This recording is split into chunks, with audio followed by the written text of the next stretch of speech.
certified cyber warrior with training at My Computer Career. Cybersecurity specialists are in high demand, offering IT pros great opportunities and a rewarding lifestyle while protecting our people, liberty, and treasured institutions from cyber threats. Deploy your career in IT today. Learn more at mycomputercareer.edu/CWP. SkillBridge and other VA benefits are available to those who qualify. Oh my God, is this your house? This is the humble abode. Oh my God, it's so humble. FX presents Adults. You don't know your social security number? No, I do. It's just my mom knows the whole thing. A new comedy about 20-somethings achieving zero anythings. What is the worst that happens? I go broke. I can't pay my loans. I start an OnlyFans, but only you guys subscribe. You can't do OnlyFans. Yeah, you wouldn't make it on there, so sorry. FX's Adults, Wednesdays on FX. All episodes streaming on Hulu. This is Paul Feinbaum. That'll do it for me today. Coming up next, The Drive with Wes Neighbors and Steve Moulton on 97.7 ESPN, The Zone.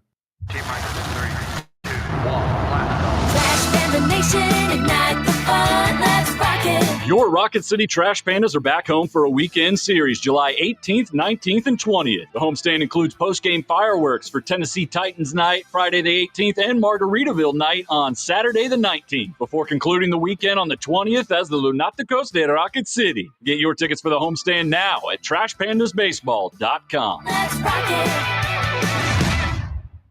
You've got to experience Toyotathon at Bill Penny Toyota. They've got the selection with over 700 new Toyotas to choose from. And they've got the extras with Bill Penny perks and a 10-year unlimited warranty. So get on over to Bill Penny Toyota today and experience Toyotathon. Bill Penny Toyota in Huntsville and online at BillPennyToyota.com. Bill Penny's Toyota 10-year unlimited warranty is valid through the 10th year of ownership. Valid on new vehicles only. See dealer for details. Tom Abraham here from my friend Mike Owen at Owen Home Appliance Center. You know it's hot outside, so cool down with an upright or chest freezer in stock at Owen Home Appliance Center. And don't let those beverages get hot. Get an under-counter ice machine with a built-in pump for just $12.99. Or how about a fridge out by the pool or in the garage for extra cold drinks? You can get a scratch and dent 18 cubic foot refrigerator for just $3.49 while supplies last. Go to OwenAppliance.com to learn more. That's OwenAppliance.com. I'm here with Stan McDonald of Jacob Title. Stan, I've heard that every real estate closing at Jacob Title is a very big deal. Why is that? Wes, I'm reminded of a very impactful statement that I heard from Coach Gene Stallings years ago when he talked about big games and little games. He said he didn't like that comparison. He says, because try losing one of those little games. And if you ever do, it ends up being the biggest game all year long.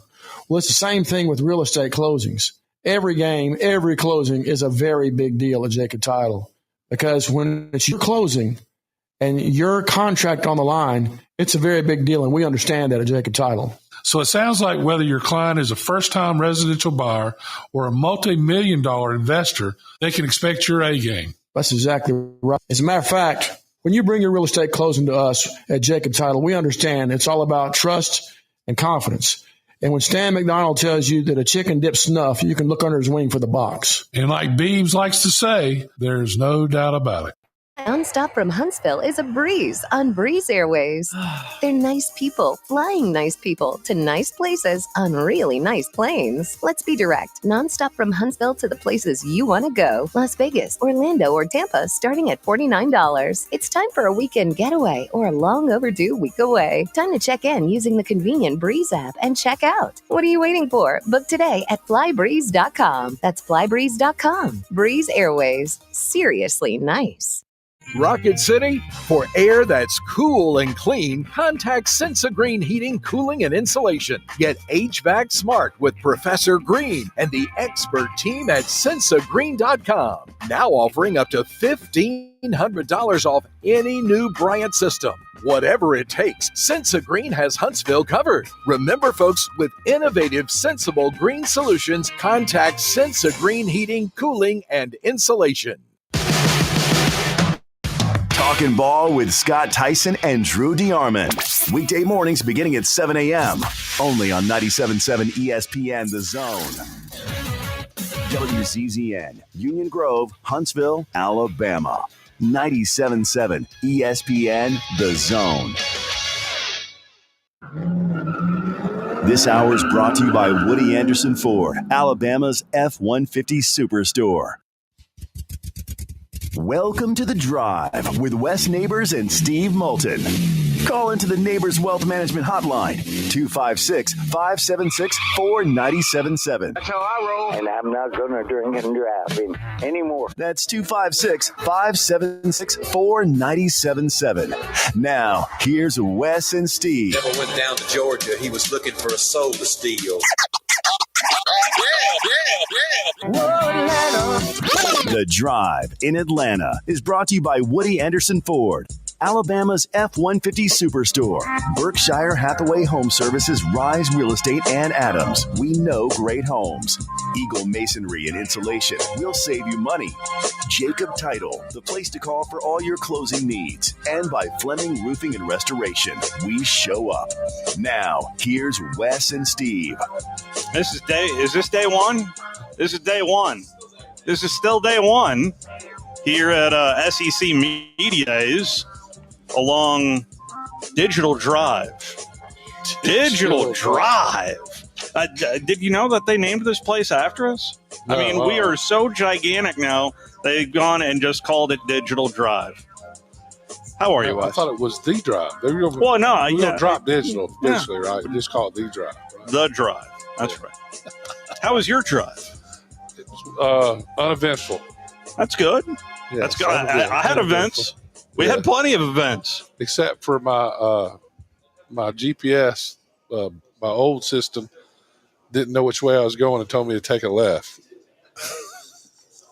After. Yeah. I hear you. Yeah. I hear you. Goodness gracious. Where to begin? How about with the commissioner of the Southeastern Conference? That was this morning here.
no Yeah. question. It's the next lawsuit. What's the next judge? What they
really felt like that entire season last year, I mean, correct me if I'm wrong, was about the Georgia game.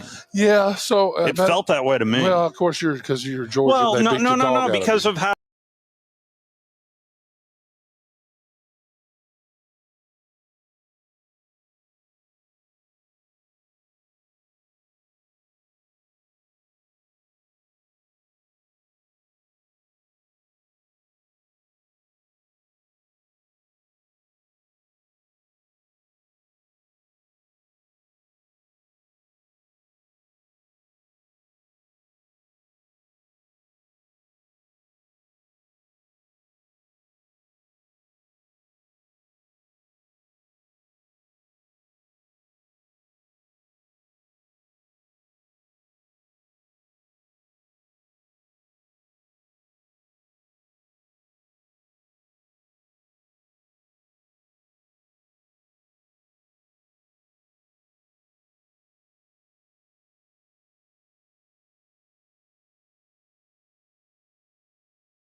They play hard the first quarter, and you scored a couple touchdowns, and they knew the drill. So, but not anymore. Going through the hit parade, let's see here. Brian Kelly was asked, what do you want to see out of college football just overall moving forward? I know that's kind of a broad question that was asked in the Q&A part. I guess construction going on here at the College Football Hall of Fame. And consistency. Those two words are probably the most important thing as we continue to move forward. Now, other things, we would like federal government involvement. I got the Christmas list here. I could give you all those things. But if we start with transparency and we start with the clear communication that is necessary and consistency in approach, look, I know this might not be what you were asking, but it's got to start with coaches.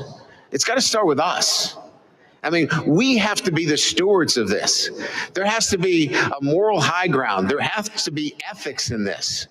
And it starts with us. It starts with coaches. If I was at a speaking engagement a few weeks back, and every question about the NIL was trying to find a way around it, trying to find a way to bring in revenue in some other force. Sooner or later, we've got to take the stand that transparency, consistency, ethics, and morality are at the core of this. If that's where we're at, we're going to be able to move to that next step and continue to make progress. Thank you very much. Thank you, Coach Kelly, for your time. That was him in his walk-off answer right there. Digital Drive is clearly under construction here at the College Football Hall of Fame. Yeah. The shot that I mentioned that the commissioner... They put the 97.7 I mean, clearly, up. there's still... That is college football working on their craft right there. I mean, come on. If that doesn't tell you that a lot needs to be done surrounding the game of college football, I don't know what does. I referenced the shot that Greg Sankey is being interpreted as to have taken towards the Big Ten. It was asked by your favorite Heather Dinich about the relationship between the Southeastern Conference and the Mighty Ten. Oh, of course. We had a different view coming out of Destin around the notion of allocations, if you will. And I think you'll probably hear that again from our coaches. The Big Ten has a different view. That's fine. We have a 12-team playoff, 5 conference champions. That could stay if we can't agree. I think there's this notion that there has to be some magic moment, and something has to happen with expansion, and it has to be forced. No, I think we want to use, when you're given authority, you want to be responsible in using that authority. And I think both of us are prepared to do so. And the upfront responsibility, and this may be where some of the confusion lies, is we have the ability to present a format or format ideas, gather information, see if we can all agree within that room. We don't need unanimity. And ultimately, if not, there's a level of authority granted to the Big Ten and SEC together. But there's a lot to that. It's not you just show up and pound your fist and something happens. I hope that type of narrative can be reduced. But we'll keep talking. We all talk a lot, probably too much sometimes, right? Did Heather have her Ohio State cheerleader outfit on when she asked the question? No. Just make sure. No. Did she go to Ohio State? Did she go to I have Michigan? not. I don't know where she. Well, I'll be able to tell you. Yeah. Google it. Yeah. It's worth a Google. So that was the perceived shot at the Big Ten. That is. Listen. I know. I did. That's why. What he said to everybody is, we have an agreement. So why are we? If we can't come to an agreement, who cares? We already have one. Also said this on the CFP. Of participating in a decision process that 12 was the right direction. And that took years, plenty of ups and downs. As I said, the middle is messy. In a marathon, it was messy. In that consideration, I think it worked well. I think some of the changes happening around us that may create some competitive balance raise the question of expanding. I've always been a fan of there are no allocations. Like, take the top 8 back in 2019 when people were talking about expanding. Take the top 12. I was an advocate for that. In fact, went back through with colleagues this spring. I could take the top 14, top 16. We have agreed, and I think last week there was some misunderstanding communicated about a memorandum of understanding. So in that memorandum of understanding, the top 5 conference champions have a role. So that's, unless you're going to go tear up the MOU, which maybe some other people want to do because of their concerns about the decision-making authority, that very clearly in that memorandum of understanding is granted to the combination of the SEC and Big Ten. Ultimately, we have to use that authority with great wisdom and discretion. But unless people want to tear it up, we're going to have 5+7, 5+9, 5+11. As I understand, doubling down. So that was one of the phrases last week. That's part of the gambling experience, as I understand. And you always want to have a really good set of cards. You want to have a good hand to play, right? And I think we have the best hand to play. So we're going to operate consistent with the MOU. There's an allocation of those 5 spots. And I guess we'll continue to debate whether expansion beyond 12 is appropriate for the college football playoff. Yeah, I've been saying the whole time. I mean, come on. That was a shot at Brett Yormark. Yeah. Who said, we heard last week at Big 12 Media Days, doubling down. Well, what do you do when you double down? You really have to hold some good cards. Yeah, I don't think they hold any cards at this point. At least they've got a card. I think they have a card. The SEC, I think, has an argument of 4 cards, at least 4 cards. Didn't have 4 cards last year, had 3. Yeah, they should have had another card, no question. That ultimately led to the gauntlet of which we talked about down in Destin. That's just a few of the highlights here from day one. And we do need to take our first time out. We're live here at the ever-changing College Football Hall of Fame.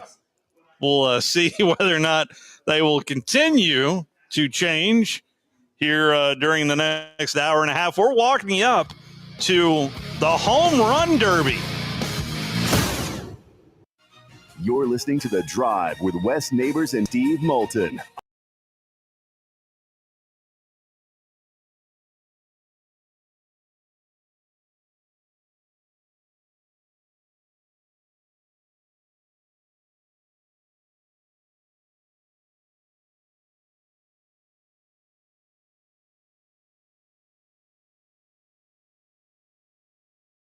Financing as low as 0% for 40.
Back here, day one of the College Football Hall of Fame. Well, this is definitely in the College Football Hall of Fame. It is day one of the 2025 SEC Football Media Days. Give me a mulligan, all right? I've been up since 4 a.m., although, you know what? We're not digging ditches here. We're talking college football. But all of this fine setup that you're watching on WZZN TV had to do this morning for the morning show and then the Blitz, as well fine as Vanna White you did right there. Thank you. Yes, that is the SEC logo next to our fine logo, and you can check it out. Are we on YouTube? Are we good? We're on YouTube. We are. We had a little bit of a learning curve there. Yeah, I realize that, but we all. We scheduled some training and guidance show, and there was another fee. And his flight got canceled. So we're trying to feeling our way through it. LSU, South Carolina, Ole Miss, Vanderbilt in the rearview mirror. We played a little bit from Brian Kelly and the subject of strength of schedule was brought up earlier today by one Mike Griffith to Brian Kelly. I think we would push for as many teams as possible if they were evaluated based upon what their schedule looks like. And so that's why both of those questions kind of dovetail together, in that if we're talking about win-loss record, they're not all the same based upon what conference you're in and who you play. So how many teams that are in this probably have a lot to do with how are we going to select them? What's the selection process going to be? And I think at the end of the day, that selection process will probably be having the end in mind first. And that will then generate the answers to the other questions in terms of how many teams and what's your conference schedule look like in terms of how many you play. Yeah, I mean, we know they're not going to 9 unless something changes. Yeah. I think. I mean, I've said that the whole time they shouldn't, and then we heard that at spring meetings, and that why would they change? And then I love when I thought the shot was say, "Hey, we'll play Big Ten in the crossover." Yeah. They didn't want any part of that. No. So yeah. No. In fact, it was Brian Kelly saying that down at the spring meetings. Yeah, well, I mean, he's from up there, so and of course, yeah, very interesting. All this, what's going on, very interesting. We are scheduled to hear from Mike Griffith. So I tell you what, let's go ahead and take our final timeout here in this first hour, so we can get more Mike Griffith on the other side. So let's go ahead and take our final timeout as hour one, day one, a long day one. You're listening to The Drive with Wes Neighbors and Steve Moulton on 97.7 ESPN The Zone. Tom Luganbill here for my friends at Woody Anderson Ford. Bobby White and his team take great pride in their service department, and you can see it the moment you walk into those beautiful new service lanes. And just like a championship, they all work together to make sure your experience is second to none, whether you drive a Ford or not. Also, check out the gold certified pre-owned inventory at Woody Anderson Ford for great deals every day. Stop by and see them at Jordan and Sparkman or at Woody Anderson of Madison on Hughes Road, or visit WoodyAndersonFord.com. Your customers deserve the best, and so do you. You invest in your customers with your heart, soul, and skill. Well, it's time to invest in yourself with the next generation Cat 255 compact track loader from Thompson Tractor. After all, those who give their best deserve the best, and this machine has it all. With features that include a more powerful engine, tri-axle truck loading capabilities, a space cab, and a smooth ride for all-day comfort. Best of all, now Thompson Tractor is making that investment even better with our Workhorse Special. Get 0% financing for 36 months on purchase of a new Cat 255 compact track loader that comes with a 3-year warranty. You also get a 74-inch bucket and 1,000-hour filter kit. But hurry, this offer is only good through June 30th. Visit ThompsonTractor.com for details. Thompson Tractor. We're here for you. This is Steve Moulton for Tellini's Italiano. Tellini's Italiano is located right in front of the Walmart, right off of University, behind the McDonald's. More or less catty corner from Topgolf.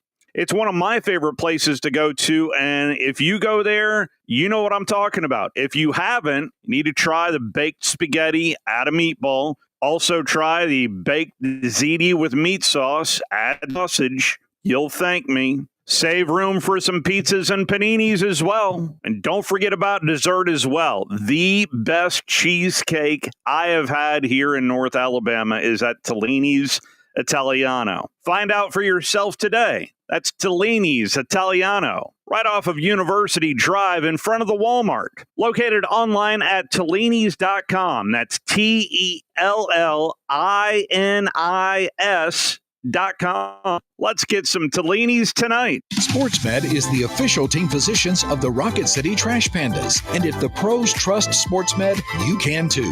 SportsMed provides every service you might need for complete orthopedic care. specializing in orthopedic surgery, sports medicine, joint replacement, spine surgery, neurosurgery, and podiatry. And they offer their own brace shop, in-house full-body MRI, physical therapy, walk-in clinic, and so much more. 4 locations and on the web at sportsmedalabama.com. Tom Abraham here for my friends at Your Home Window Company. When it comes to replacement windows, exterior doors, or new window screens, Your Home Window is the answer anywhere in Huntsville, Athens, Decatur, or Hartselle. Your Home Window windows and doors are made here in the USA and come with a lifetime warranty. When replacing those old windows or doors, Your Home Window has the solution for you. In-home estimates are always free and financing is available. Learn more at yourhomewindow.com and see clearly with Your Home Window. Visit yourhomewindow.com to make an appointment today. The Atlanta Braves. 3-2. Swung on, ground ball up the middle. Let's go for a ride. Here comes Eli. Across the plate standing. Braves win. Never gets old, does it? All season long on 97.7 ESPN The Zone. Everybody get up. Back here in the college. Do you hear that, Wes? That's the sound of change in college football happening here inside the College Football Hall of Fame. Sponsored by the Big Ten. Yeah. Mike Griffith, kind enough to join us. So Georgia Day coming up tomorrow. Kirby will be on the main stage, 9:05 Central Time. How are you, Mike? I'm doing great. You know, it's interesting. You know, Sarkisian as well tomorrow, and Lane Kiffin, the new and improved version of Kiffin. How about that? You know, mature, modest. You know, but he's pretty clever. You know, he gets up there and he talks about Sark and Kirby and why they're the two premier coaches in college football. You know, having used what they got from Alabama and Sark also at Pete Carroll. And oh, by the way, Lane Kiffin coached at Alabama and USC. And they drops in there a little bit later. They led the league in scoring offense and defense, and they've won 10 or more 3 out of the last. But you know what? That's how you do it. That's how you do it. You know, we know that these guys are here for self-promotion, as they should be. Right, absolutely. This is their platform and their stage to tell their story, to represent. But I think Lane's figured out that the way to do that is with some dignity and some respect for your opponents. And it wasn't always that way when we remember how he came into the league. And even some of the comments, incendiary comments he had with Jimbo Fisher and some of the other clashes that he still has on occasion. Him and Brian Kelly like to poke a little. But I thought that was a really classy presentation, and I like this version of Lane Kiffin. I mean, if you would have told me in 2009 or 2010, that I'd be pulling for this guy, I'd say, it's going to be a cold day.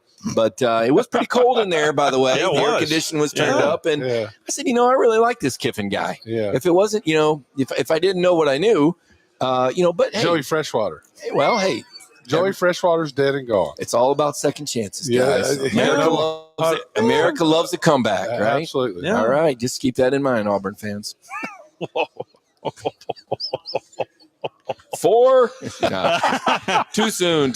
Well, I mean, Lane went there too. I just, it's too easy. Right? It really is. And speaking of which, I mean, that is probably the most intriguing team in the league. I'm not sure. When I look at them on paper, I say, these guys are dangerous. And Georgia fans know this. I mean, the last time they went there, it's a 7-point game. Brock Bowers. And you got the best tight end in college football history, which people are just now starting to figure, I guess he must be pretty good. Yeah, no kidding. He's already been named the best tight end in the NFL the first year, sets all these records. And what do you have against Bama that one game, Wes? 10 catches for 139. Even Saban called him out for they were triple teaming. They couldn't do. The ball was near him. He caught it. I mean, he's fast. The guy weighs 265 pounds and can do a flat backflip. The thing is, though, when you see him in person, he just looks like the average Joe. Like when you walk up, you don't say, "Oh my gosh, this is an NFL player." But he doesn't look like an average Joe to normal people. But you get him around a football team, he blends right in. Yeah. He's got a receding hairline. He's pretty plain. He doesn't wear nothing flashy. Then he just goes out there and dominates. But that's amazing. Part of the deal too, because you're looking at him. He doesn't look special, and all of a sudden you can't catch him. Right? Can't catch him, can't tackle him, and you can't get around throw it him. near him, he'll catch it. But they don't have that guy anymore, and they don't have Carson Beck anymore, and they got to play at Auburn under the lights this year. Yeah. You know what they're missing to me, Georgia last year? Just, I have somebody close. We have a neighbor's coaching at Georgia right now. Oh, yeah. Who's that? Yeah. Hayden Neighbors. Hayden. Okay. Yeah. Oh, okay. Yeah. Okay. He's I don't want to call him a GA. What would you say? Analyst? Yeah, he's an analyst. If he's in the building, he's in the huddle. Yeah. Oh, yeah. He knows what's going on, no doubt. He's a very intelligent kid. Yeah. Anyway, so, but what they're missing to me, you look at the guys at Philadelphia. You look at those defensive linemen. They have good defensive linemen. Right. But those guys are special. Well, they're like 92 Bama's line. I mean, that's what you're talking about. Yeah, that's what the difference. And like Ashawn Robinson, those guys that Alabama had, those guys were special. They're all still in the league, right? And I don't see that. I didn't see that last year out of Georgia. No, the leadership wasn't good between the interior defensive tackles. I mean, they got drafted and all that, but they weren't elite. As Kirby says, you're either elite or you're not. They were not. This year's team, I don't know about elite, but better than last year. Good at the defense. I think the defense is the best in the SEC right now. That's what I believe. The offense still has a lot of questions. You lost 4 offensive line starters. Gunnar Stockton. I mean, what does he do well? I'm not saying he's a bad back, but what does he do well? And when you look at the lineup of SEC quarterbacks, the number of dual threat guys, there's a lot of offerings. And there's guys that maybe in an equal game, that quarterback that can get you over the hump, that can make that play, that can elevate. I don't know that that's Gunner's game. And I don't want to, I don't want to say he's a poor man's Greg McElroy, because I think Greg's an NFL quarterback, had NFL talent. But McElroy, to me, was an incredible game manager, which is a compliment. Well, he wasn't asked to do more. He had all those guys that played forever too. Yeah. I mean, you go watch the tape. When you look at the offensive line, those guys were good. They were really good. They loved to mash people. And that's not what people do it anymore. I don't think Gunner's got Julio to throw to. No, Although Bell, if Dylan can stay healthy and catch the ball, right? I mean, they led the nation in drops last year. I mean, it is what it is. They got some portal guys: Branch, Thomas from Texas A&M, Branch from USC could be impact guys. Their tight ends ought to be good, but not Bauer's good. They want to run the ball. They're going to have to run the ball. They're going to have to be efficient. They're going to have to grind it out. The thing to me is if this doesn't work, and when I say work, I mean win the SEC. Kirby Smart's got to look at chapter 2 out of the Saban model, which is to start getting some expert offensive guys and get some dynamic quarterback play. Because if you remember Nick's early years, he grinded, he pounded, he did it with guys he trusted and guys he knew. I feel like that Kirby's trying to still do that model, and maybe there is a lot to be said for that cohesion. That continuity, especially in this age of transfer portal. You want everybody speaking the same language. You can teach a lot faster, have an identity. But I don't know if you can win with less than greatness at the quarterback position. If all things are equal, I think it looks more and more like the NFL. And when I think about the NFL, what separates the great NFL teams is quarterback play. And obviously the defensive line, Wes, you read that. That's number one on defense. Offensively, I think that quarterback has got to be your magic man. To me, if Georgia does have the best team and best defense in the Southeastern Conference, it's about turnovers. Last year, Georgia turned the ball over way too many times. Yeah. It killed them in the last game they played, turnover after turnover after turnover. Yeah.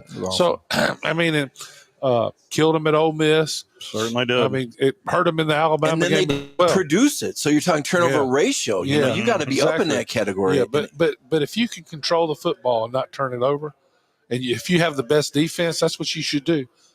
Right? You shouldn't be thrown into double coverage trying to make big plays.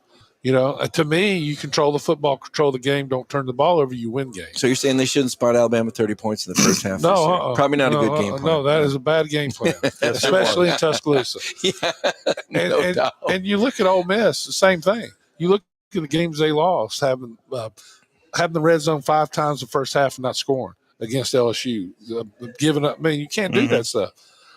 That's the difference between great teams and good teams. Yep.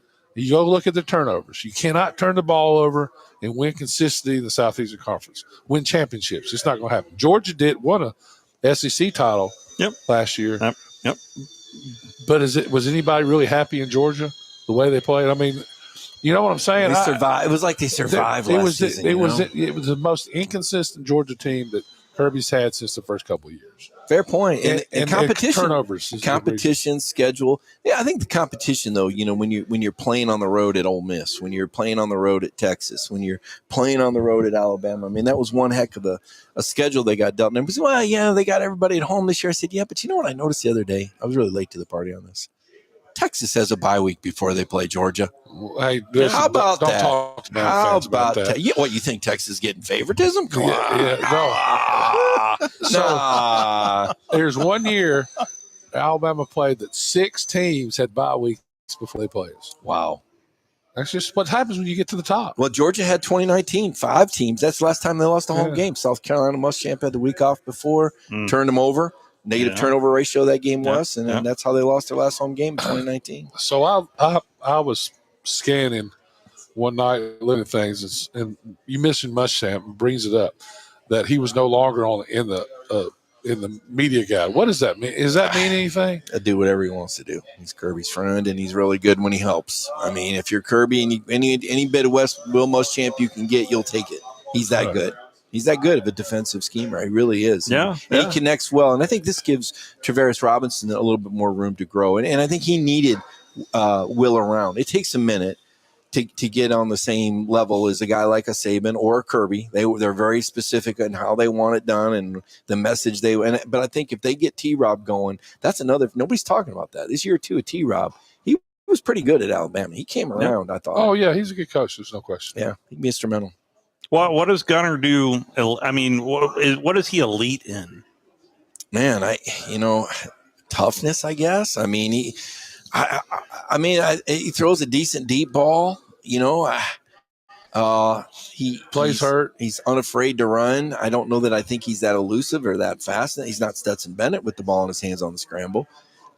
Kirby was questioning his decision making in the spring game. It was his fourth spring. Took him 5 possessions to score a touchdown in the spring game. He needed a 4th-down conversion to do it. That may speak to the Georgia #1 defense, but still, it's a spring game. Yeah, something always sticks out. I remember Alabama made the first playoff with a quarterback. I don't know if he completed a pass in the spring game.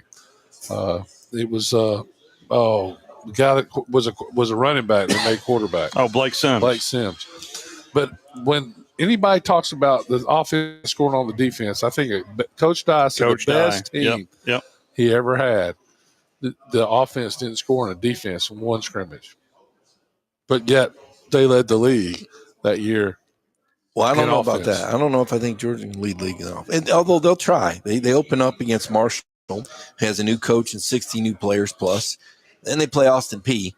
So, you got a couple of games there where the numbers ought to be pretty good. And then you go to Tennessee, which is a bit of a litmus test on the road against pretty good defense. Don't know what Tennessee's doing in offense yet. We'll find out about this Aguilar guy.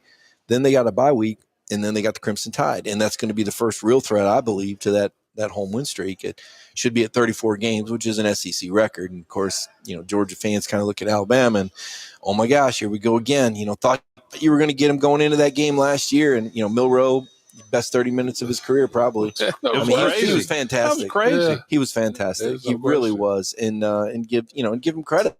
Georgia came back and took the lead. And everybody in the stadium knew where the ball was going, and you still couldn't stop running. That's amazing. We were saying it in the press box. I was there. I remember everybody knew where the ball was going, and they still couldn't stop. They deserved to, and then they had their 6'4" transfer from Miami matched up against some 5'9" freshman corner on a 50-50 ball, and the Bama corner comes down with it. Freshman. Yeah, freshman. True freshman. Yeah, but that was defense. I mean, that was coaching because they played it different than they played it the whole game. Yeah. Right? And he just backed up and watched the ball. You got to make that play if you're that 6'4" Miami receiver transfer with the 40-inch vertical. You got to at least knock it down. You Exactly. You got to do something. Something. But that was then. This is a whole new year. It's our Daytona 500. Everybody's undefeated. Everybody's got a car that can win the race. Yeah, exactly. Right? Everybody's got a reason to believe. Everybody's going to outwork everybody. Everybody's got new ideas, new schemes, they fixed from last year. Everybody has a whole bunch of new players. Yeah. That way we can't know what's going to happen. Well, the one question that stood out to me down on the beach was your question to Kirby about the portal. It's like you teed it up, And he was like, I think I probably have it somewhere. What did he say right out of the gate? I'm so glad you asked that question. you asked. Yeah. I had no, and usually he hates that I ask. Usually I ask, I'm that guy, but I was like, oh, okay. I thought I was on a hot streak. I thought I asked him about the quarterback. Well, yeah, they're both real good. All right. It wasn't me. It was him.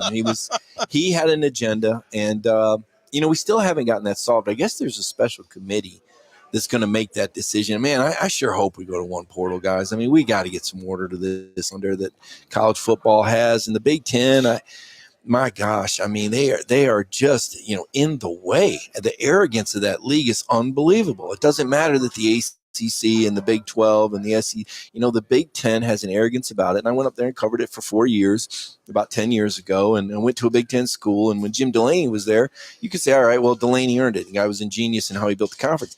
This guy doesn't seem to understand college football or what it's all about. I mean, I understand, you want this qualifier model. That's another thing there on the other page on. They want to advance the game to have all these playing. Look, it's too fast. It may be in 8 or 10 or 12 or 14 years, but we're still wrapping our brain around this whole concept of a multi-team playoff and what the regular season means. There's still enough traditionalists around that value the regular season. We're not ready for all that jazz. I know it'll make more money, Wes, but yeah. So what do they want to do? What exactly? They want to do the automatic qualifier where there's 4 from the SEC, 4 from the Big 10, 2 Big 12, 2 ACC, and then the highest ranked group of 6 team, and then only 3 at larges. But what that sets up, when you're given automatic qualifiers of 4, is you keep your championship game, or what the Big Ten wants to do is play like a 1-8, 2-7, 3-5, or 4-5, 3-6, and get essentially 4 playoff games to determine the spots. Yeah, because then you have more volume and more inventory and more money. That's where they're going at it, and that's where this guy's background is at. So I understand why he's thinking that. But you're alienating, it's going back to our NASCAR reference, you're alienating your core group, just as NASCAR did when they started taking dates out of the Southeast and moving around the country. NASCAR wasn't ready for that yet, and there was a backlash effect. And you lost your core base, you lost your fandom, and you lost the essence of your sport. And we're in that danger zone right now with college football. 100%. I agree with what you said 100%. I think they've watered it. They're going to continue to water it down. What makes college football and what fills the stands is every game matters. That's right. There's an urgency to it. Every Saturday, you're holding your breath. Yeah. Oh my God, can you believe they lost? What does that mean? End of the world? Well, guys, we're going to keep playing hard. Yeah. Some teams will, some teams won't, especially now with transfers. But I suppose if you build in the playoff, the thinking is, we're going to keep more fan bases engaged because their teams still have a chance. You go, oh, my gosh, the next thing you're going to tell me is some team that finishes 4th place in the league is going to get to host a game and win. Oh, wait, that happened. Ohio State somehow, because of this college football playoff selection committee chaired by a Big Ten AD, somehow had a 4th place team from a league host, not just make the playoff, but host. Now, I'm not saying they wouldn't have beat Tennessee and Knoxville. I'm not saying that at all. But Ohio State did not deserve to host after losing by double digits at home to a Michigan team that was barely over 500. 100%. But yet the CFP has put in that December 1st, this date, and they're not even going to go through this one cycle of straight seeding to figure out maybe 12 is right. Yeah, well, I mean, Sankey made it pretty clear today. Look, if we can't come up with a solution for 16, we're just going to stay at 12. Yeah. So do you get the feeling that I get that everybody's after the Southeastern Conference cash? What do you mean by that, Wes? Well, it's like you hear out west and everybody says, well, if the SEC will give up their championship game, this or that, they're like always they'll share and somehow for the good of the game. For the good of the game. We get that a lot. Well, that was I think that was part of the reason why the SEC backed off. I mean, originally going down to Destin or Miramar Beach, whatever dateline you want to use, the thinking was that the SEC was on board with this model, this 4-team, 2-team, 2-team. But then there was some noise that came out of the ACC and the Big 12 about, is this really in the best interest of college football? And the SEC said, well, no, wait a minute. We were going to give you guys 2 automatic bids here.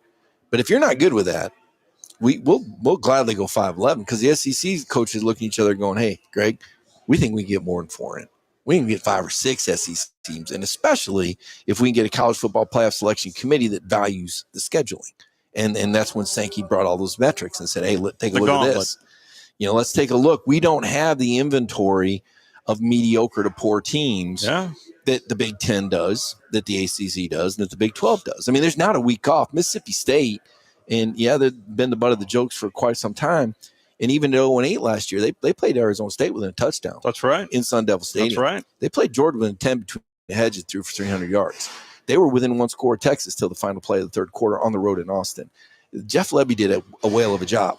And it'll be interesting to see what he does now. He's got a starting quarterback back healthy. But point is, that, like Lane said today, there are no off weeks. It doesn't matter who you're playing. You could be playing a team on the road. You could be playing Kentucky at home. Get beat. Or you could be playing at Florida with a playoff spot on the line. Yeah. I have to believe that quarterback was concussed in that game, the way he played then.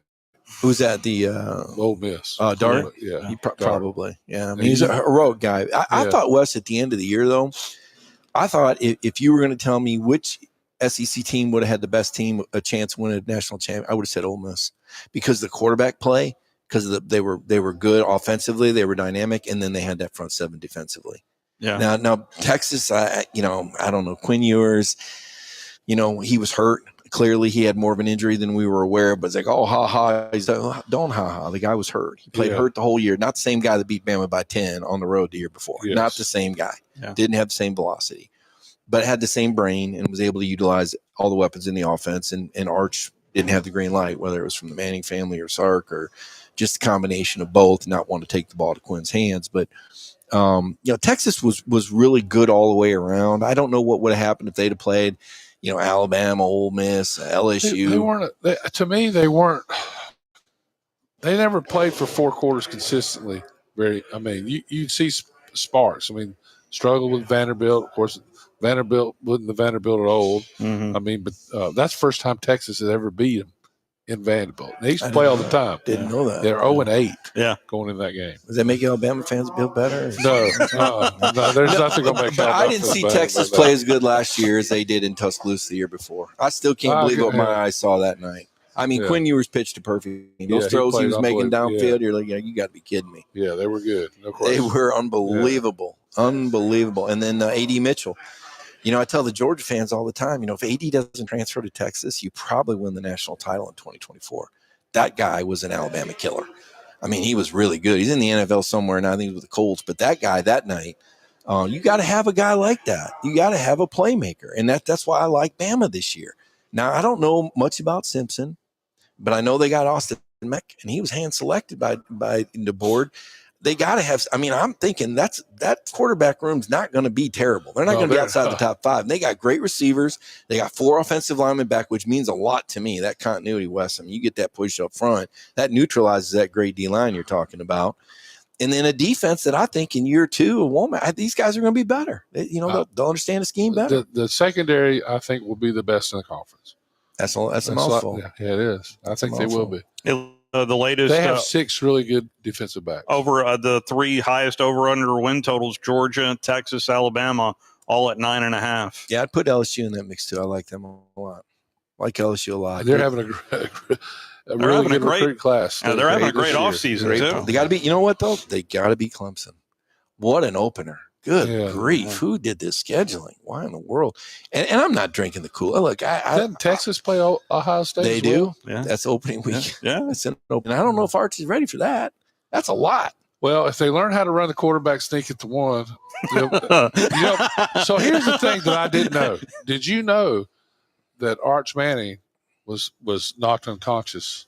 Not unconscious, but had a concussion in the championship game. SEC championship game? No, against Ohio State, and that's why he didn't go in. I did not know that. Yep. See, I learned something coming on the show every year. These listeners are lucky; they get to listen to you every day.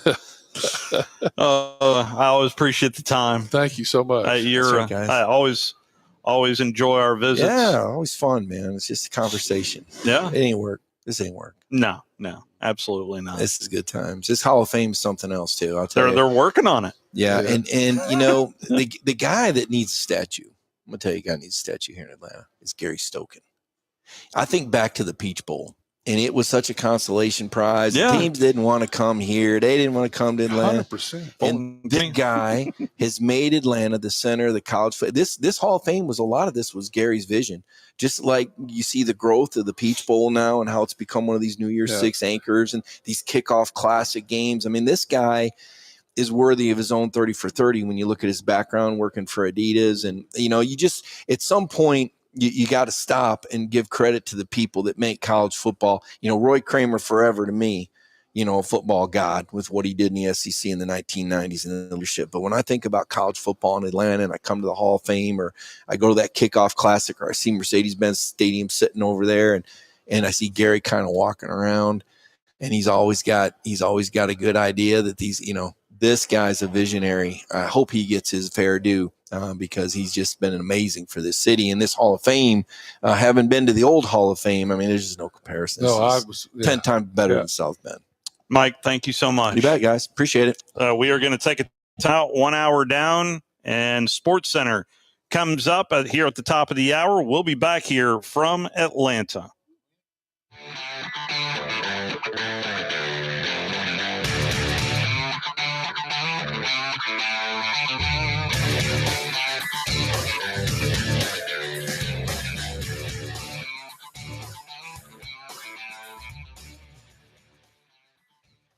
This is Sports Center. I'm Ed Benkin. Training camp for most NFL teams is a little over a week away, and one wide receiver is getting more money in his pocket before he heads to camp. According to ESPN's Adam Schefter, Jets wideout Garrett Wilson is getting a 4-year, $130 million contract extension, which will make him one of the highest-paid receivers in football. The average per year is $32.5 million. ESPN's Jeremy Fowler talked about why he believes this deal makes sense. We figured that was coming. That is the cost of doing business. I mean, that's the market now for receivers, well over $30 million. It's kind of smart of the Jets, even if you overpay a little bit, to get ahead of it because he's only got 3 years into the NFL, which means between his 4th year of his rookie contract and his 5th year rookie option, you can spread that salary cap hit out over 6 years instead of 5. So the deal includes $90 million guaranteed. The All-Star festivities for baseball will get underway in an hour in Atlanta. It's the annual Home Run Derby on ESPN Radio, ESPN, ESPN2, and the ESPN app. The All-Star game takes place tomorrow night on ESPN Radio and ESPN. According to a report in The Athletic, Rays owner Stu Sternberg has agreed in principle to sell the franchise for $1.7 billion. The buyer would be Florida-based developer Patrick Solowski. The deal is expected to be finalized in September and will keep the franchise in the Tampa area. As for the team Sternberg is selling, the Rays are a game and a half out of a wild card spot at the break. In college football, the SEC held its annual media day today, and League Commissioner Greg Sankey said there is a chance the college football playoff could stay at 12 teams if the SEC and Big Ten can agree on a model for the upcoming postseason. Hey, it's Michelle Smallman, and coming up Tuesday, our friend Paul Feinbaum said Arch Manning has the potential to be the best quarterback in college football since Tim Tebow. But has the hype gone too far? We'll talk about it on Unsportsmanlike, 6 a.m. Eastern, right here on ESPN Radio, ESPN2, and ESPNU. WCZN, Union Grove, Huntsville, Alabama. E77, ESPN, The Zone. Welcome to The Drive with Wes Neighbors and Steve Moulton. Call into the Neighbors Wealth Management Hotline, 256-576-4977. That's how I roll. And I'm not going to drink and drive anymore. That's 256-576-4977. Now, here's Wes and Steve. Never went down to Georgia. He was looking for a soul to steal. The Drive in Atlanta is brought to you by Woody Anderson Ford, Alabama's F-150 Superstore, Berkshire Hathaway Home Services, Rise Real Estate, and Adams. We know great homes. Eagle Masonry and Insulation will save you money. Jacob Title, the place to call for all your closing needs. And by Fleming Roofing and Restoration, we show up. Now, here's Wes and Steve.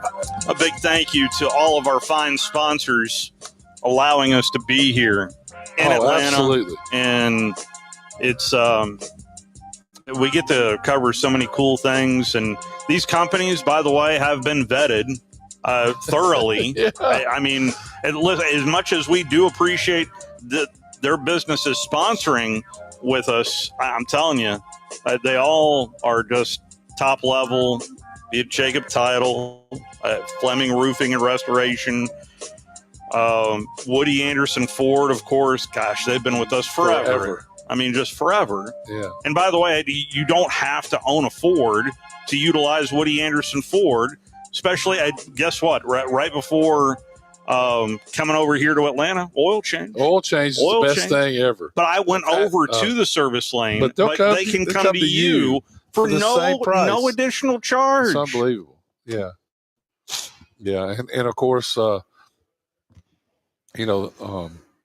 you buy a house, Jacob Title, they make closing easy. Yeah. Answer your questions. You want somebody to represent them. They're the best. Look at Ann Adams. Ann Adams. Come on. Let's say Ann Adams. I mean, come on. Yeah. If you're looking to buy a house or put a house up for sale, there's one person to go to, and that's Ann Adams. She's been doing it forever. She's signing contracts since she was 9 years old. And there's a great story. We're going to have her on and talk about that story sometime. Okay, yeah. okay. So there's a great story behind that. But anyway, it's just, and of course, Eagle Insulation. Oh, yes. They save you money. Yes, absolutely. There's no question. They save me, especially with the heat of the summer. I'm telling you. But they do all kind of things now. Eagle's become a full service company. Landscaping, you name it. They can. I've got a fire pit in the backyard that they built for me. It's fantastic. I mean, they know what they're doing. There's no question. We're day one is I think we're the last man standing here. It also all of a sudden got quiet, meaning that somebody has food somewhere usually. Clearly. Of course, we're on WZZN TV. Oh yeah, there's Scott Tyson. I told you. Yeah, see, I knew. He knew it. LSU, South Carolina, Ole Miss, and Vanderbilt were front and center today, and played a little bit from Brian Kelly, Greg Sankey, Lane Kiffin. But let's see here. What have I not played for you so far here? What about Shane Beamer? What did he have anything? Shane wasn't as charismatic as he. You can tell this is a pucker year. Yeah, I know. I was from they had their returning quarterback, awesome, but their defense lost a bunch of elite players. Yes. Not just kind of their strong safety. Yeah, was absolutely. I think he went in the first round of the draft. He was an elite player, and there's going to be interesting to watch how they do with new offensive coordinator Mike Shula, who. What do you think about that? I'm happy for him because he was an analyst the last couple of years, and that's a tough life when you've been a head coach before. So I'm happy for him. We'll see how he does. He supposedly has a great relationship with Sellers. The quarterback. Yeah, and he was here as well today. Yeah, I see that. So I would have liked to got to see him, but can't do everything, right? I get that. We're also walking up to the Home Run Derby, which comes up at the top of the hour, and that's right up the road. It's actually in Cobb County, not Atlanta. Well, we're in downtown Atlanta. So given the fact that it's about 9 miles away, and Beyonce's in town here tonight. So it's probably a 5-hour drive out to Truist right now. We are not heading out to the Home Run Derby. Brandon has called in. Let's squeeze in a call here from Brandon. How are you, Brandon? Man, I was watching Drew snoozing in the background during that Mike Griffin interview, and I just wanted y'all to check on him. Oh, boy. Where is he? Yeah, as soon as he saw him walk over here, he walked away. So yes, well, I was messing with him on Twitter. He said, "I've been up since 4 a.m." And I said, "Well, that's about the time Magic City closes. Is that a coincidence?" I can vouch. So I can vouch for that. Well,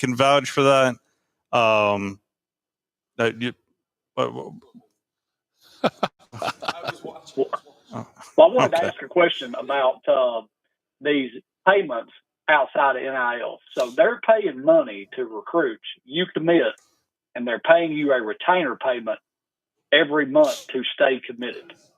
How is that playing into this situation with the house settlement and the rest of that money, or is that being considered a high school NIL payment that is not subject to the oversight of this, whoever this selection committee that's reviewing this stuff? No, that should go away.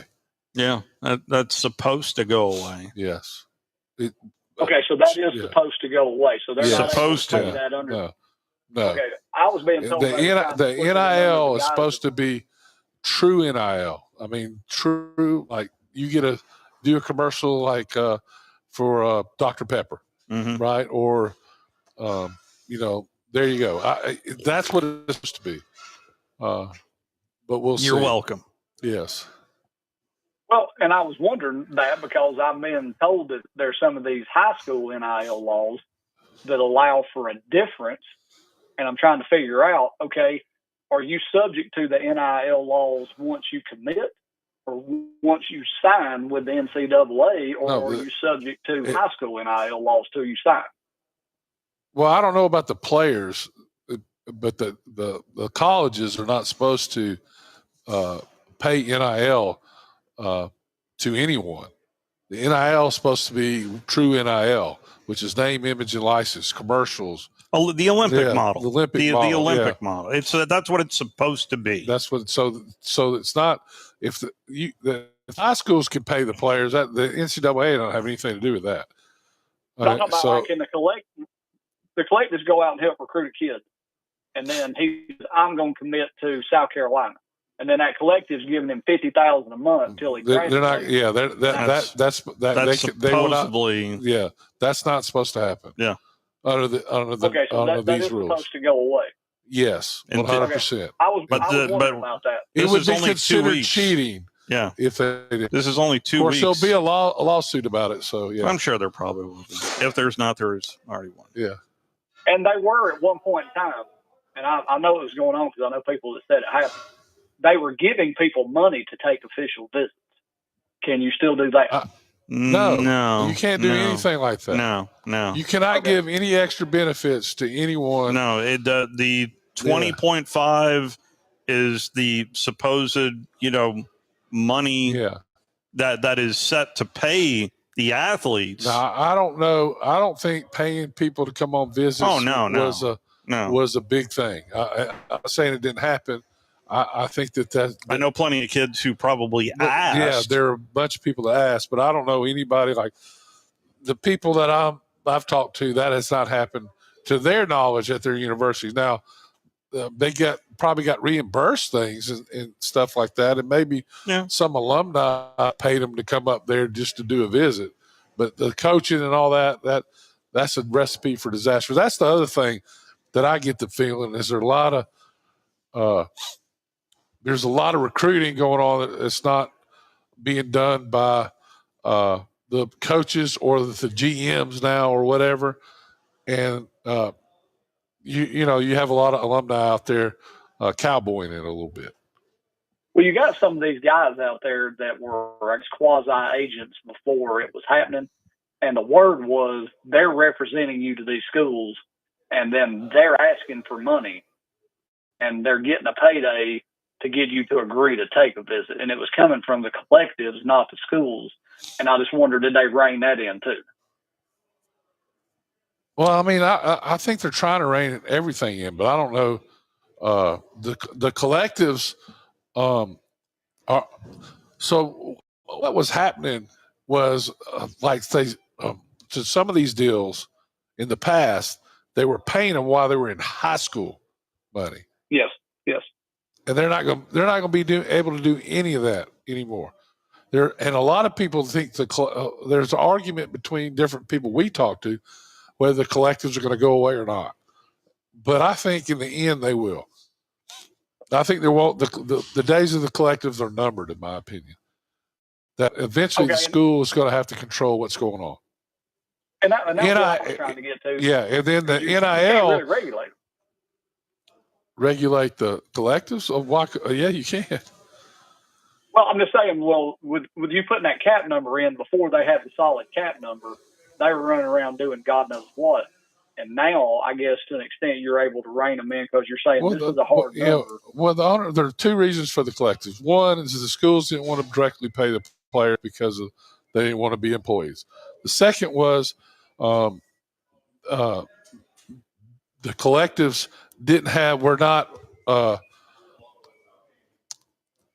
didn't have to follow Title IX like the schools have to follow. Yes. So that was the two reasons they used collectives. Well, but that's going to go away. Wes. So yeah. Well, yeah. Wes, every chance you get, give Steve a big pat on the back for me and roll tide. I will do. He's too far away right now to pat him on the back though. We've got a We got a little. If somebody thoroughfare. threw water on us, we'd be in really big trouble. Yeah, or a Dr. Pepper. Or just keep that in mind. Coming up tomorrow, which feels like it's 2 minutes away, Georgia, Auburn, Tennessee, and Texas. Tomorrow. It's going to be a fun day tomorrow. Big day. Yeah, it's going to be a fun day tomorrow. And just to give you a heads up on times, Kirby Smart will be in the main media room at 9:05, so you'll be able to hear that during Talking Ball, I would imagine. And then Hugh Freeze is 11:15, so that's usually the time that we air Chuck Oliver, but we are going to cut into programming and let you hear Auburn's head football coach in what is a very vital year. And I do know that Connor Liu is scheduled to be on Talking Ball tomorrow morning as well. Josh Heupel, during the nationally syndicated program that is the Tom Abraham Show, will roll at 12:30 tomorrow, as Heupel will go from 12:30 to 1. Then Steve Sarkisian will be in the main media room from 2:15 to 2:45, and we'll have some coverage. We're getting a Manning in the building tomorrow. All right. Arch Manning will be here. Gunnar Stockton is going to be here. We'll find what he is elite at tomorrow. And Jackson Arnold. So a lot of quarterbacks, but yet Tennessee is not bringing their quarterback. Well, yeah. They hadn't been there long enough. I know. But nonetheless. You mentioned Shane Beamer in the main room. Here is what the South Carolina head coach had to say earlier today. Coach Mike Griffith, Atlanta Journal-Constitution. Mike, you walked in late and you get the first question? No, I've been here. I circled back just for you, Shane. All right, appreciate you, buddy. Good stuff. College football playoff has obviously been discussed quite a bit, and South Carolina was on the brink, or maybe should have been in even, arguably. How important do you think it is that these playoffs get expanded, and what are your thoughts about the 8 versus 9 game schedule, considering your annual rivalry against Clemson? Yeah, I'm all for expansion to give more teams opportunities. I want to make sure we have the greatest regular season in any sport in college athletics, in my opinion, because every regular season game means something. So you want to make sure that the regular season doesn't lose meaning, and confident that it won't. If we expand, it'll still make a lot more games meaningful in the month of November, in my mind, and then gives more teams opportunities to go compete for a championship, which is what anybody wants. So we went into the last weekend last year against Clemson, Thanksgiving weekend, and not just us, but there were a lot of teams across the country that felt they still had an opportunity to get into that 12-team playoff. So I'm all for it. In regards to the 8 and the 9 game, competition is a core value of our program. So I'm never going to shy away from competition. I just said that we have a schedule that we get to play. But we also get to play Clemson every season as well. And that's a non-conference rival that we have that not every school in this league has. Florida plays a non-conference rival from another conference. Georgia does as well. And then Kentucky does. But I think we're the only ones. And I know everyone is going to play a Power 4, Power 5, whatever it's called now, team in the regular season typically. But in my mind, we're already playing 9 conference games. And then if we go to 9, we're now playing 10 conference games. And then we've also got future schedules with Miami on it, Virginia Tech this year, North Carolina State. So I'm all for competition, but I want to make sure that the other teams in this league aren't playing 9 SEC games and then playing 3, whatever you want to call them, games that they should win, because that's not very smart as the head coach of South Carolina to be doing that if that's what the other teams in this league aren't doing. Coach. Yeah, right. Coach. Do you want to play a hard schedule or not? I mean, well, I understand what he is saying there. I really do. But this goes right to this audit for the CFP. And I'm excited to talk to the executive director tomorrow and Rich Clark and maybe get a nugget or two on exactly what has gleaned some kind of information, because evidently a lot is being talked about of this meeting that is going to take place in August that is supposedly, if it doesn't get solved then all of a sudden that date of December 1st is very real. And the idea that Commissioner Sankey brought up of staying at 12, then if I you hope do they not stay at 12. I wish they'd go to 8. I'm not wanting 16. I don't know why anybody does. Who money? Wants, money, yeah, well, money. But it seems like the press wants it. I don't get that. I mean, yeah. I mean, I mean, every time we talk, the words are, "It's already done." It isn't already done. We have to hear it. It's not already done. The SEC holds the cards, and when people and they're wanting to push the SEC to 9 games. Why? Because so they'll eliminate 8 more. There'll be 8 more losses in the league. Yeah. That's exactly what they want to do. I think we ought to fight that. I don't want 16 games. I think 12's too many. I've said it. I mean, I didn't enjoy watching the first round last year. I didn't think a lot of those teams weren't any good. They weren't fun to watch because they weren't any good.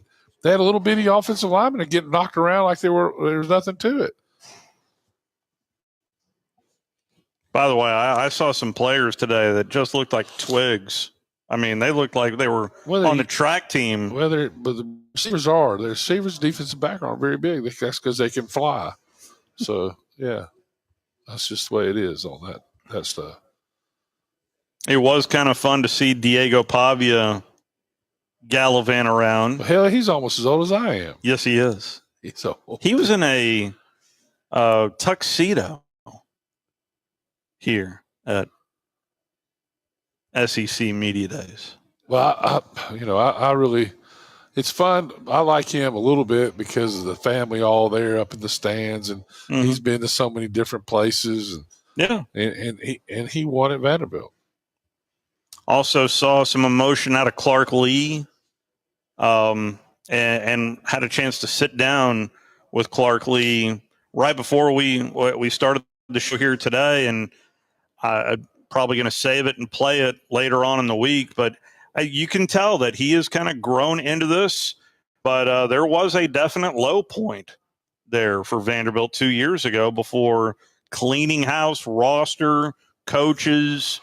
But he believes. Yes. And there's no question he believes. So, yes. I know he is excited to play the game in Tuscaloosa. Well, I wouldn't be that excited for that. But, yeah, I'm sure, it's a challenge.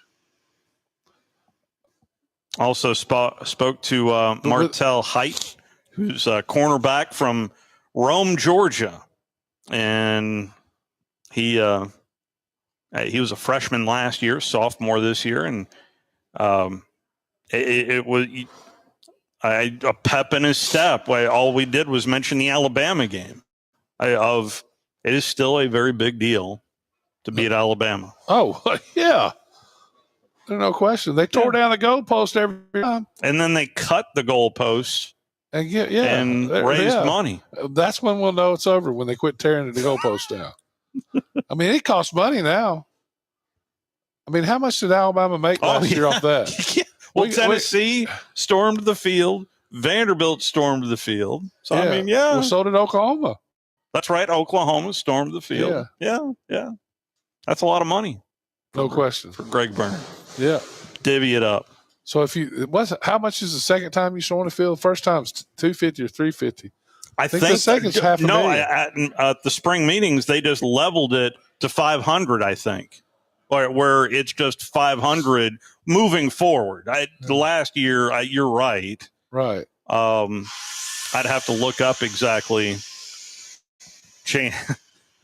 Construction, circular saws and all.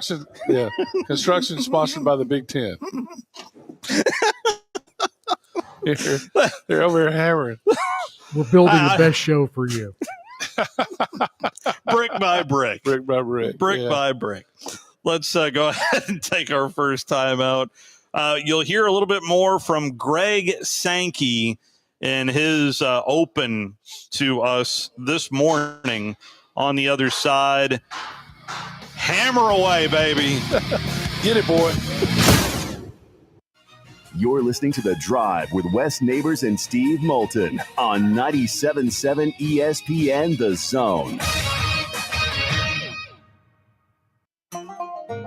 It's the Ford Summer I Sales don't event. have Woody to Anderson educate Ford. you. Hey folks, Bobby White back again, and I'm here to tell you now is the time to get the Ford you've been thinking about. From 0 down leases to 0% financing, we've got it going on this summer.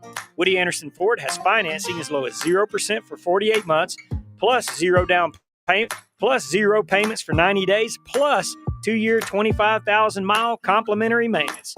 You can choose a 2025 Escape, F-150, Explorer, or a Mustang. Or how about 0 down lease, $499 a month for a 2025 Explorer, F-150, or Bronco, and just $399 a month for Bronco Sport, Mustang, and Escape. Again, these are 0 down with complimentary maintenance too. This is a 36-month lease with 0 down, 0 security deposit, just tax, tag, title, and your good credit. These offers end 9/2/25. It's our Woody Anderson Ford Summer Sales event, so hurry on down. I'm Bobby White, and I hope to see you soon. Since 1983, Berkshire Hathaway, Rise Real Estates, and Adams has been your local go-to real estate expert in the area. As a buyer, you can trust Ann's in-depth knowledge of the local housing market to narrow available properties down to those you'll be interested in, saving you time when shopping for a new home. When you're ready to sell, Ann's expert negotiation skills will ensure you get a fair price and hassle-free experience. Call Ann Adams today at 256-337-2625 or email annadamsrise@gmail.com. Hey there, Bob Baumhauer again. Baumhauer's Victory Grill is extremely proud to have recently received numerous awards, including being voted best wings in the state of Alabama. Other awards received include Best All-Around Restaurant, Best American Restaurant, #1 Sports Bar, Best Chef, Best Wings, and Best Dining Experience. Thank you for 43 legendary years, and we look forward to providing you an award-winning dining experience at every visit. Baumhauer's Victory Grill. Legendary fun, legendary food.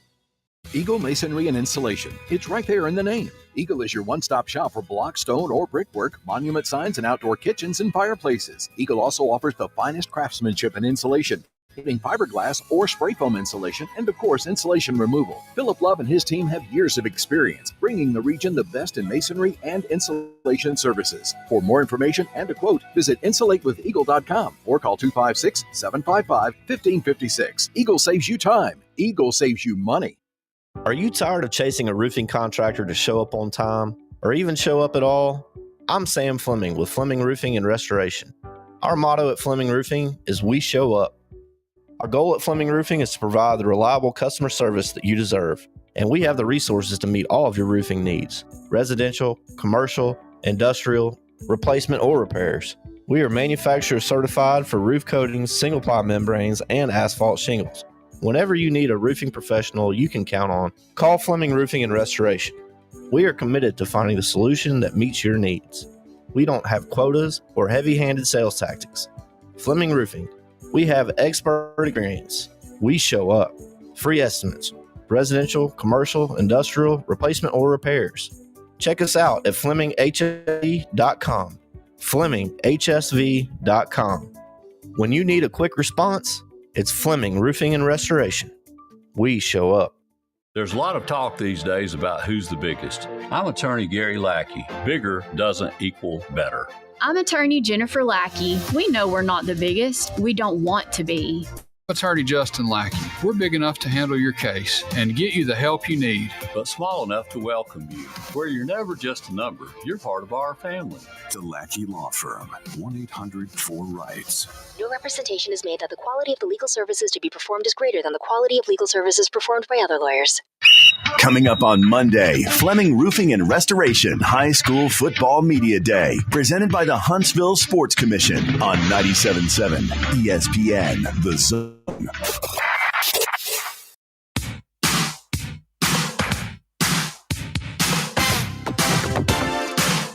This is the second year in a row we're in the same town as the All-Star game, but this is the first year in a row that we have Beyonce right around the corner.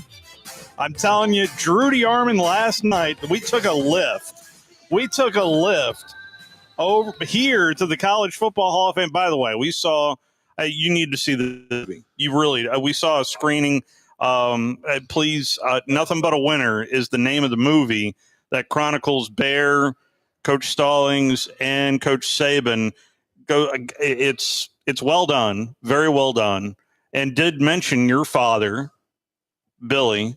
And it's I think you'd really like it. I don't think you'd get any new information. The only area that I told the director afterwards that because they interviewed a lot of the people that we have interviewed here on this show, right? Most notably Sylvester Croom, and he got emotional. But the one area that they did not go to that I was hoping that they would is his father, Sylvester Croom's father.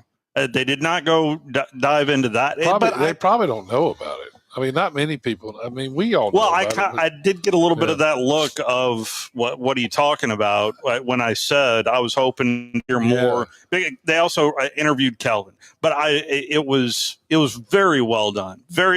And this is coming from someone who's not an Alabama fan. Yeah. And I thoroughly enjoyed it. But the lift ride over was fantastic because I ordered it on my phone, and for some reason, the Lyft app on my phone was telling our driver that we wanted to go over to Mercedes-Benz Stadium and not here.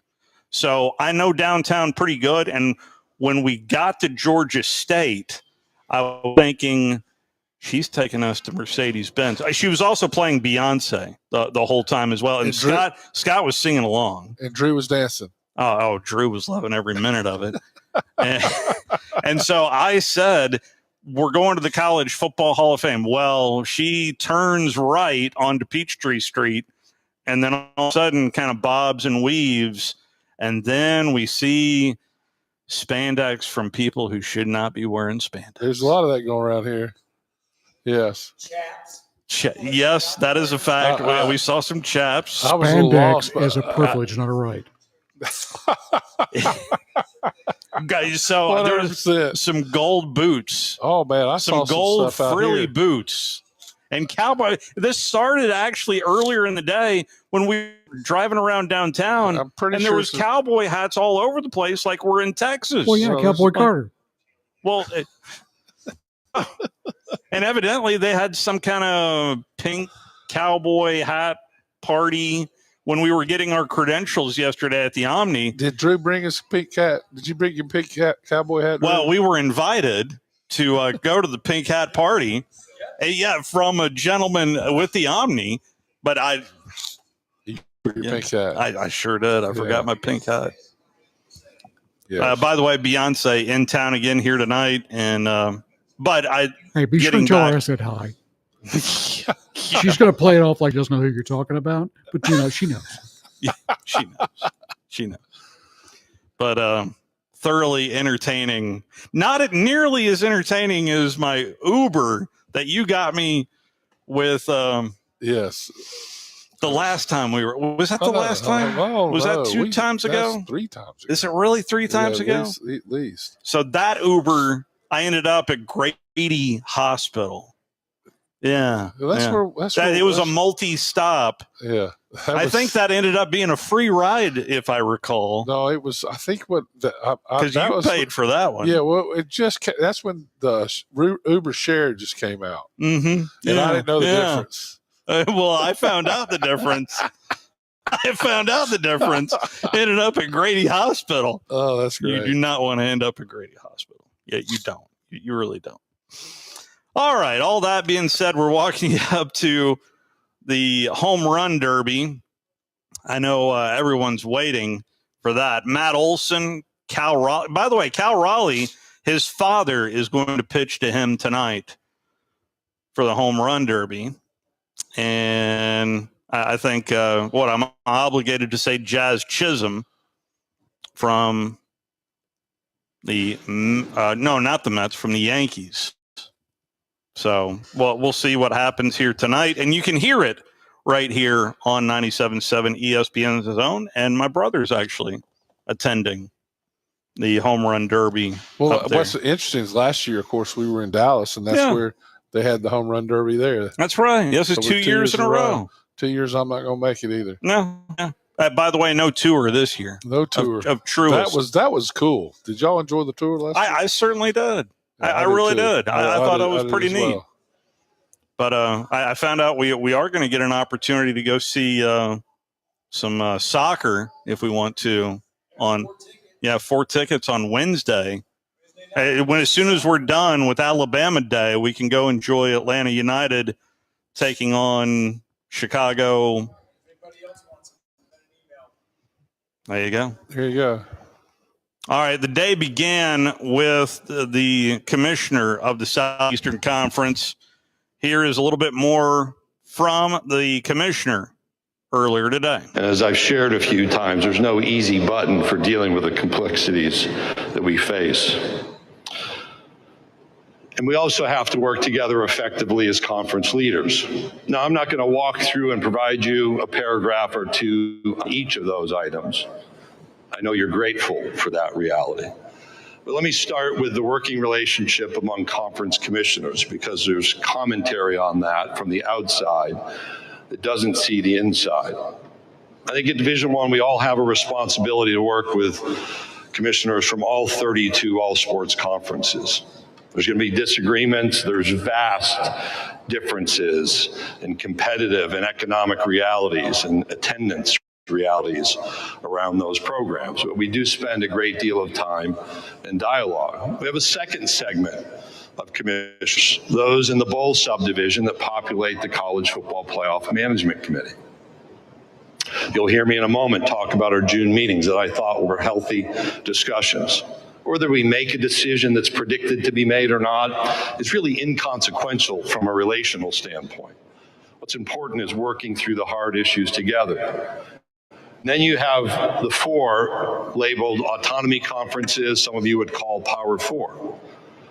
That group receives the greatest level of attention. One of the encouragements for my presidents during our time in Destin is that we should gather the 4 commissioners and 2 presidents from each of those 4 conferences to talk about our future, as we may have a different role in the NCAA.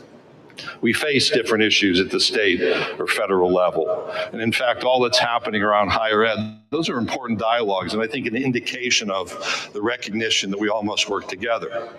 We also announced a year and a half ago a relationship, an advisory council with the Big Ten. We've had 2 in-person meetings of our athletics directors and a number of video conferences involving the full advisory council and then subgroups, sometimes of presidents and chancellors and some of athletics directors. We had to slow down a little bit because we've had some key personnel changes among members of that advisory council, but I can assure you we will be back in conversation as we move forward.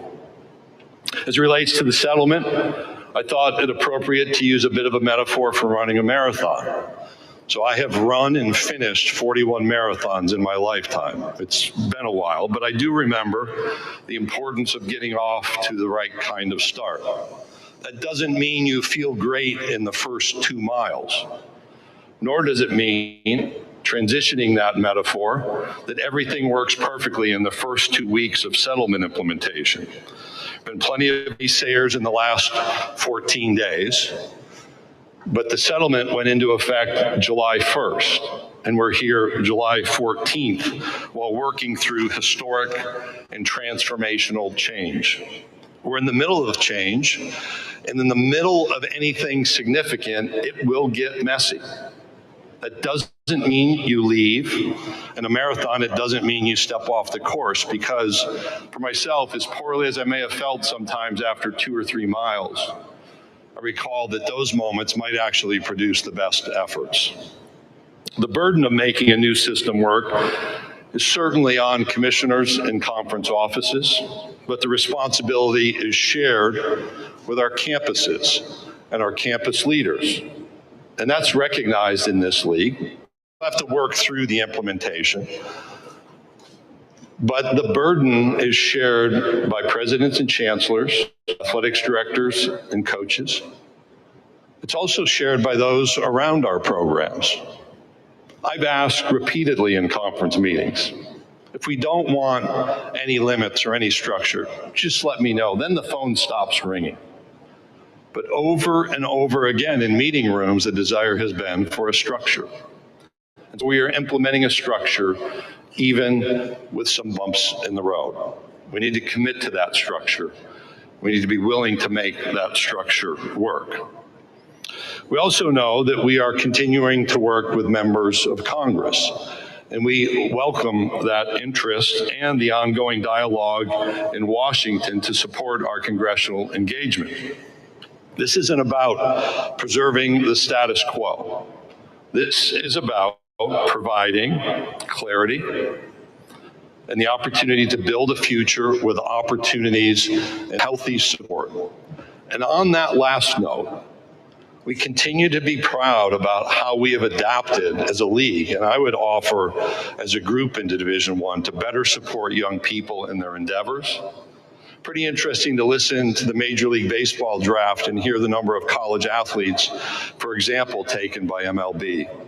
Major League Baseball understands the support, the education, the emotional development, the medical care, the nutritional education, the financial education, the coaching, and the competition provide a better prepared athlete for their teams.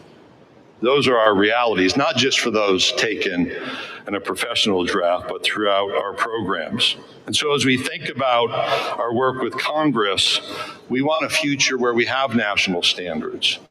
We're able to play national championships on an equitable basis and support healthy economic opportunities for student athletes. Last week, we saw the bipartisan introduction of the SCORE Act in the House of Representatives. That's an important moment. I view what's happening in college athletics as a nonpartisan issue. But using the typical nomenclature to have members from both of our major political parties willing to step out and introduce the SCORE Act is a positive step. Now, I remember Schoolhouse Rock, right? I'm just a bill. Yeah, I'm only a bill. I'm sitting here on Capitol Hill.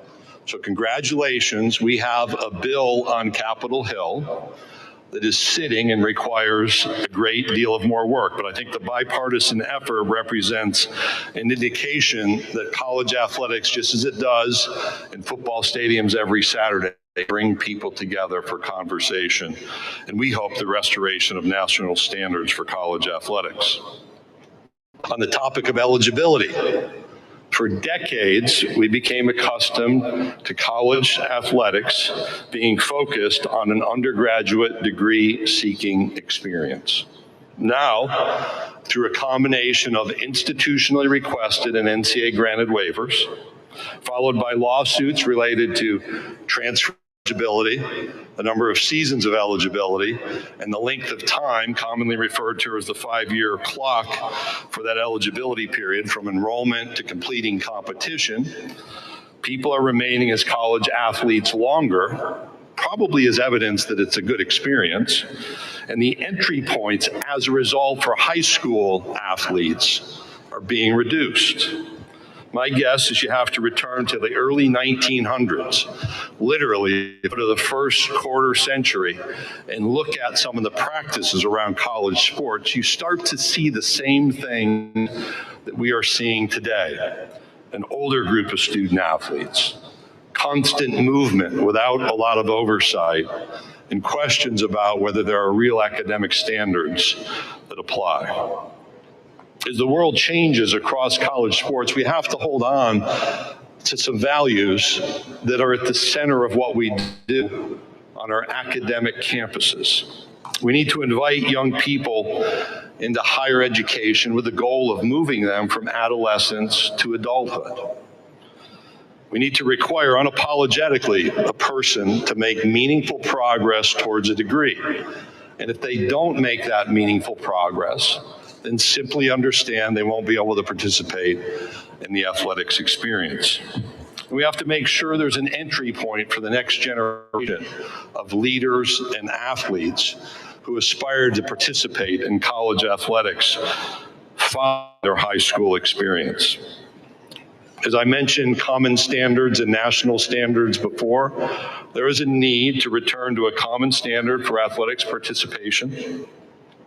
It's embedded in the undergraduate educational experience that helps foster a college-going culture to the next generation who seeks to enroll and participate in college athletics, all while requiring meaningful academic progress leading towards a degree, not subject to the whim of requested or granted waivers, and not resulting in legal decisions that will vary from courtroom to courtroom. Transitioning from eligibility to the NCAA tournament expansion in basketball, in general, we are supportive of expanding both the men's and the women's basketball tournaments. Nothing in college basketball is static, so tournament expansion is certainly worth exploring. As last season showed, the Southeastern Conference is going to be fine whether the bracket expands or not. We had a record 14 teams selected to participate in the NCAA men's basketball tournament. What is, without question, a historically successful regular season. We had 10 teams tying our own record selected to participate in the NCAA women's basketball tournament. We're going to be fine, but we think there are enough quality teams to make this growth appropriate. Now, to be clear, we support expansion, but you just don't jump into it. So if there are reasons from a broadcast point, financial point, logistics point, or competitive realities that don't support expansion, then again, we're going to be fine. But in general, I think this is the right direction to at least explore. Speaking of expansion, I felt the first year of the 12-year college football playoff was a success. That doesn't mean everything was perfect, and there are certainly opportunities to improve. But what happened through the 12-team college football playoff, we brought teams into the conversation at a time when they would have been talking about their bowl game. We brought teams into the national championship conversation, so the young people on those teams had that national championship competition access point. I think the recent modifications by the college football playoff to adjust the seeding to be consistent with the selection committee's rankings is entirely appropriate given the adjustments in conference membership that have happened nationally since the 12-team concept was first introduced in June of 2021. Those of you with us in Destin will remember a lot of speculation going into that meeting. But what came out was, we think growth beyond 12 can be positive and should be pursued. There's also a belief that the process for selecting teams to participate in the college football playoff can be updated and improved itself. That's where my earlier reference to our discussion at the June management committee meeting of the college football playoff was encouraging because we talked about selection committee protocol. We talked about the analysis of strength of schedule and a possible new metric under the label of strength of record. Each of those is consistent with our observations out of our first meetings. Much more work is needed and more needs to be understood. We have to see the homework, if you will. But the discussion and the direction of the discussion is viewed positively from our perspective with the need for timely decision making, which then lets me jump into the football schedule to be used in the Southeastern Conference in the future. So as you write and comment about our approach to our football schedule, let me give you a few just quick hits that you are free to use. No intellectual property claim here. It is absolutely, fully, 100% correct that in the SEC we play 8 conference games while some others play 9 conference games. Never been a secret. Second, it's also correct that last season, all 16 members of the Southeastern Conference played at least 9 games against what you would label power opponents. We had several that played 10 of their 12 games against power opponents. Some conferences have that, some don't. The same will be true this year. And we have Washington State, and we're obviously transitioning in the Pac-12 that's included in that group. And we again have several of our football teams that have 10 of those power games embedded within their schedule. I don't believe there's anyone looking to swap their conference schedule and its opponents with the opponents played by Southeastern Conference teams in our conference schedule, be it 8 or 9. I handed out a bunch of stats that created a stir in Destin that showed there's a rigor here that is unique. In the SEC, we're not lacking for quality competition among our 16 football teams. But we're going to continue to evaluate whether increasing the number of conference football games is appropriate for us. And as I've said repeatedly, understanding how the CFP evaluates strength of schedule and even strength of record is critically important in our decision making. As I conclude, as I mentioned within my remarks, we're living through a transformational moment across college sports. In fact, if you take a step back and go look at the iterative change over time, I don't think there's been a time in the last 100 years where so much change is in front of the college athletics enterprise as exists right now. It's actually amazing and exciting to consider the importance of the time during which we lead and serve.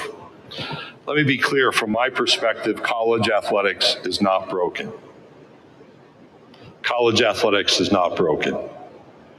It is under stress. It is strained. And the answers we seek are tied into the complexities that have been referenced over time. I went back and read my remarks from this podium or others over the last few years and pretty consistently have identified the challenges ahead with some of the decisions that we may have to make. I don't think the answers come from courtrooms completely. They don't come from commentators or commentary. They come from those outside sudden experts with their newest idea. Those of us in higher education embedded in college athletics know the intricacies of what's in front of us. And we all have to continue to adapt and have adapted as we seek to provide life-impacting opportunities and lifelong memories for young people across our nation. As we watch the college football landscape change around the Southeastern Conference, we remain both proud of what we've achieved and excited about our future. That future is not something we wait for, it is something we seek to shape. And we look forward to the year ahead with new opportunities, with new challenges, with certainly a set of new frustrations, with new faces, new results, and new hope.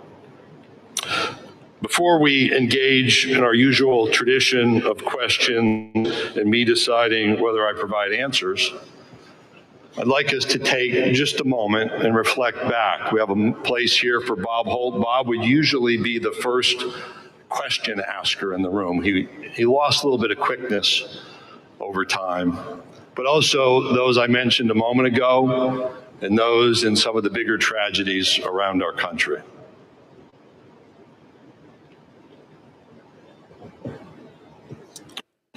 Okay, Kevin. Those are the opening comments from the commissioner. Let's go ahead and take our final out. Day one. Gonna put a bow on it. Yeah, baby. You're listening to The Drive with Wes Neighbors and Steve Moulton on 97.7 ESPN The Zone. It's the Ford Summer Sales Event at Woody Anderson Ford. Hey folks, Bobby White back in, and I'm here to tell you now is the time to get the Ford you've been thinking about. From 0 down leases to 0% financing, we've got it going on this summer. Woody Anderson Ford has financing as low as 0% for 48 months, plus 0 down payment, plus 0 payments for 90 days, plus 2-year 25,000-mile complimentary maintenance. You can choose a 2025 Escape, F-150, Explorer, or a Mustang. Or how about 0 down lease, $499 a month for a 2025 Explorer, F-150, or Bronco, and just $399 a month for Bronco Sport, Mustang, and Escape. Again, these are 0 down with complimentary maintenance too. This is a 36-month lease with 0 down, 0 security deposit, just tax, tag, title, and your good credit. These offers end 9/2/25. It's our Woody Anderson Ford Summer Sales Event, so hurry on down. I'm Bobby White, and I hope to see you soon. The state's largest orthopedic group is growing to meet the needs of the patients in our community. The Orthopedic Center has long been the most trusted name in orthopedics in North Alabama. So as our area continues on the fast track, so does the need for premier orthopedic care anywhere and anytime you need it. TOC is proud to announce the opening of our new locations in Albertville and Hampton Cove, along with the grand opening of our newest office in Decatur. These clinics will offer the same high-quality orthopedic care you have come to associate with TOC, with the convenience of being closer to home. As a patient, your time is your most precious asset, and we recognize that at TOC. That's why we are also proud to announce the opening of our urgent ortho clinics to handle those bumps and bruises that need prompt attention. These clinics are available to care for acute orthopedic injuries with no appointment necessary. With 38 physicians, 20 centers of excellence, and now more than a dozen locations to serve you, TOC will continue to be the name you turn to for the best orthopedic care at the right time. Visit our website at visittoc.com for more information. TOC, helping you live a better life. I'm here with Thomas from Talent Heating and Air. With the temperatures going up, now is a good time to get your heating and air system looked at. Thomas, when somebody calls, you guys answer. That's right. The phones are staffed by us. They're manned 24/7. We're ready to come out and take care of you that day. How do they give you guys a call? You give us a call at 256-503-4490. And you can find you guys on the World Wide Web at talenthvac.com. And now is a good time to do this because you guys are offering a special deal. That's right. We're doing $49 tune-ups this spring. We're also doing free savings. We offer that year round. Somebody comes out, they say you got a bag compressor or leaking refrigerant. Give us a call, see if we can save you some money. Thomas from Talent Heating and Air. Thomas, one more time, that phone number. 256-503-4490. AL certain number 21014. Talking ball with Scott Tyson and Drew DeArmond. Weekday mornings beginning at 6 a.m. Only on 97.7 ESPN The Zone. Yes, it does, but you gotta make the best of life. See, I really thought you were going to come back with some Beyonce. I really did. I thought I was going to get some I'm Beyonce. saving it for the ride home.